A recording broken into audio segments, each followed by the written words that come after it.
എല്ലാ മതവിശ്വാസികൾക്കും അവർക്ക് സ്വതന്ത്രമായി പ്രവർത്തിക്കുന്നതിനും അവരുടെ ആശയങ്ങൾ പ്രചരിപ്പിക്കുന്നതിനുമുള്ള അവകാശമുണ്ട്. ഇന്ത്യൻ ഭരണഘടന തന്നെ അതിന് അനുമതി നൽകുന്നുണ്ട്. ഓരോരുത്തരുടെയും വിശ്വാസ പ്രമാണങ്ങൾക്കനുസരിച്ച് നിലപാടുകൾ സ്വീകരിക്കാനും ജീവിത രീതികൾ അവലംബിക്കുന്നതിനുമെല്ലാം ഓരോ വിഭാഗത്തിനും സ്വാതന്ത്ര്യമുണ്ട്. അതിനെ തടസ്സപ്പെടുത്തുന്ന നിലയിലുള്ളൊരു നിലപാട് മറ്റേതെങ്കിലും ഒരു വിഭാഗം സ്വീകരിക്കുന്നത് ശരിയല്ല. ക്രിസ്തുമസ് സന്ദേശം പ്രചരിപ്പിക്കുന്നതിന് വേണ്ടി മതവിശ്വാസികൾ ഏതെങ്കിലും തരത്തിലുള്ള നിലപാടുകൾ എടുത്തിട്ടുണ്ടെങ്കിൽ ആ നിലപാടിനെ എതിർക്കേണ്ടതോ അല്ലെങ്കിൽ അതിനെ ചോദ്യം ചെയ്യപ്പെടുന്നതിനോ വേറൊരാൾക്ക് അവകാശമില്ല. അവരുടെ അഭിപ്രായങ്ങൾ പറയാം പരസ്യമായിട്ട്. പക്ഷെ അത്തരമൊരു പ്രവർത്തനത്തെ തടയുക എന്ന നിലപാട് അങ്ങേയറ്റം വർഗീയമായ സമീപനത്തിൻ്റെ ഭാഗമാണ്. ആ വർഗീയ നിലപാടിനെ ജനങ്ങളാകെ ഒറ്റക്കെട്ടായി നിന്ന് മതനിരപേക്ഷമായ നിലപാടെടുക്കുന്ന എല്ലാവരും ഒറ്റക്കെട്ടായി നിന്നിട്ട് അത്തരം സംഭവങ്ങൾ ഉണ്ടാകാതിരിക്കുന്നതിന് വേണ്ടി ശ്രമിക്കണം. കേരളത്തിൽ ഏതെങ്കിലും തരത്തിലുള്ള ഒരു വർഗീയ നിലപാടുകൾ ഈ പ്രശ്നത്തിൽ മേൽക്കൈ നേടുന്ന ഒരവസ്ഥ പൊതുവേ കേരളത്തിലില്ല. എന്നാൽ ചില ശക്തികൾ ഇതിനുവേണ്ടി ശ്രമിക്കുമെന്ന് പറയുന്നത് കടുത്ത പ്രതിഷേധാർഹമാണ്. കേരളത്തിൽ അത് ആവർത്തിക്കാൻ പാടില്ലാത്തതാണ്.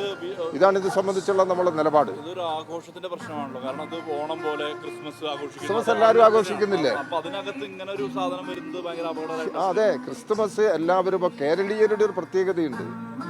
കേരളീയര് ഓണം, വിഷു, ക്രിസ്തുമസ്, റംസാൻ ഇതെല്ലാം എല്ലാ മതവിശ്വാസികളും ഒന്നിച്ചു ചേർന്ന് ആഘോഷിക്കുന്നതാണ്. അതാണ് ജനങ്ങളുടെ മനസ്സിലുള്ളൊരു നന്മ. ആ നന്മയ്ക്കെതിരായ നിലപാടാണ് ഇതുപോലുള്ള നടപടികളോട് വരുന്നത്. ഒരു കാരണവശാലും അത് നമുക്ക് പ്രോത്സാഹിപ്പിക്കാൻ കഴിയുന്നതല്ല, അത് അവസാനിപ്പിക്കേണ്ടതാണ്.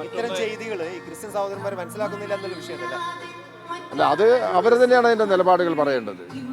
പള്ളി സഭ തന്നെ എന്താണ് ഈ വർഗീയമായ നിലപാടുകൾ എടുക്കുന്നതിൻ്റെ ദുരന്തം എന്നുള്ളത് അവർ മനസ്സിലാക്കണം.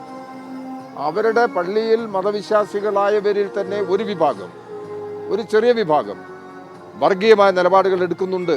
അത്തരം പ്രവണതകൾ കേരളത്തിൽ ഉണ്ടാകാൻ പാടില്ല. കഴിഞ്ഞ തെരഞ്ഞെടുപ്പിൽ കാസ പോലുള്ള സംഘടന, ക്രിസ്ത്യൻ സംഘടനയാണ് കാസ പോലുള്ള സംഘടന, കാസ പോലുള്ള സംഘടനകൾ മുസ്ലിം വിരോധമാണ് ജനങ്ങളിൽ പ്രചരിപ്പിക്കാൻ വേണ്ടി ശ്രമിക്കുന്നത്.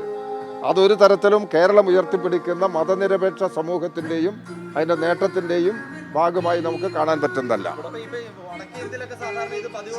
അങ്ങോട്ട് പോകേണ്ടതുണ്ട്.